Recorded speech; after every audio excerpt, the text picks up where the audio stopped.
Big பாஸ்ல மொத்தம் 9 பேர் இந்த வாரம் நாமினேட் ஆயிருக்காங்க. 3 பேத்துக்கு வந்து நாமினேஷன் ஃப்ரீ பாஸ் கிடைச்சிருக்கு. அது வந்து வியன்னா, ஆதிரை அண்ட் வினோத் 3 பேர்த்துக்கும் நாமினேஷன் ஃப்ரீ பாஸ் கிடைச்சிருக்கு. மிச்சம் 9 பேர் நாமினேட் ஆயிருக்காங்க. அதுல வந்து சபரி, திவாகர், கம்ருதீன், பார்வதி, ரம்யா, அரோரா, எஃப்ஜே, கெமி, அப்சரா இவங்க எல்லாரும் தான் நாமினேட் ஆயிருக்காங்க.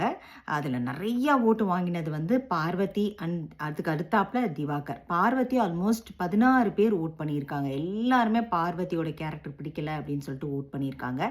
ஆனால் வந்து பார்வதி வந்து அன்அஃபிஷியல் ஓட்டிங்கில் எத்தனாவது பிளேஸ் இருக்காங்க அப்படிங்கிறத பார்த்துருவோமா? ஆக்சுவலாக ஓட்டிங் ஸ்டார்ட் ஆகிடுச்சு. எல்லாரும் அன்அஃபிஷியல் ஓட்டிங்கில் ஓட் கொடுக்க ஆரம்பிச்சிட்டாங்க. இந்த தடவை சபரி தான் ஃபர்ஸ்ட் பிளேஸில் இருக்காரு. அவருக்கு வந்து ஆல்ரெடி 18,000 ஓட்டை கிராஸ் பண்ணிட்டாரு ஃபர்ஸ்ட் டேல.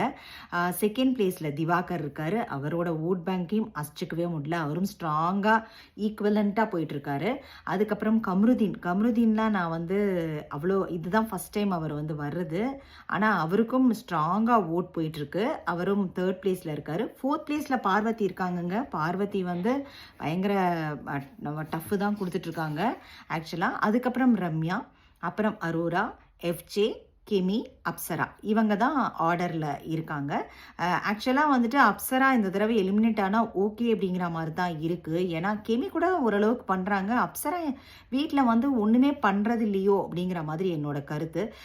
பார்வதி வந்து எனக்குமே இரிட்டேட்டிங் அனாயிங் அப்படி இருந்தால் கூட அப்புறம் அவங்களையும் எலிமினேட் பண்ணிட்டோன்னு வச்சுக்கோங்களேன். அப்புறம் பிக் பாஸ் வீடு ஒரு மாதிரி அந்த ஃபைட்டிங் ஸ்பிரிட் எல்லாம் இருக்காது. ஸோ இந்த மாதிரியும் ஆட்கள் கட்டாயம் வந்து ட்ராவல் பண்ணினாதான் ஓரளவுக்கு பிக் பாஸ் இன்ட்ரெஸ்டிங்காக இருக்கும். அது நீங்கள் அக்ரி பண்ணிப்பீங்கன்னு நினைக்கிறேன். திவாகர் மாதிரி பார்வதி மாதிரி உள்ள ஆளுங்க, பிரச்சனை பண்ணுற ஆளுங்க இருந்தால் தான் சுவாரஸ்யம் கூடும். இல்லாட்டினா ரொம்ப போர் அடிக்கும் பிக் பாஸ். ஆல்ரெடி இன்னைக்கு வந்து ஏகப்பட்ட விஷயங்கள் ஃபைட்டு அது இதுன்னு போயிட்டு இருந்தது. சர்ப்ரைசிங்லி கனி வரவே இல்லை இந்த தடவை. இன்னைக்கு வந்து கனி வந்து தன்னோட கேமை ஸ்டார்ட் பண்ண ஆரம்பிச்சிட்டாங்க. இன்னைக்கு பார்த்தீங்கன்னா அவங்க வந்துட்டு சாப்பாட்டில் உப்பள்ளி போடலாங்கிறாங்க. அதே மாதிரி அவங்க தான் நிறைய ஐடியாஸ் கொடுக்குறாங்க. அவங்கெல்லாம் சூப்பர் டீலக்ஸ் ரூமில் தூங்கிட்டு இருக்காங்க.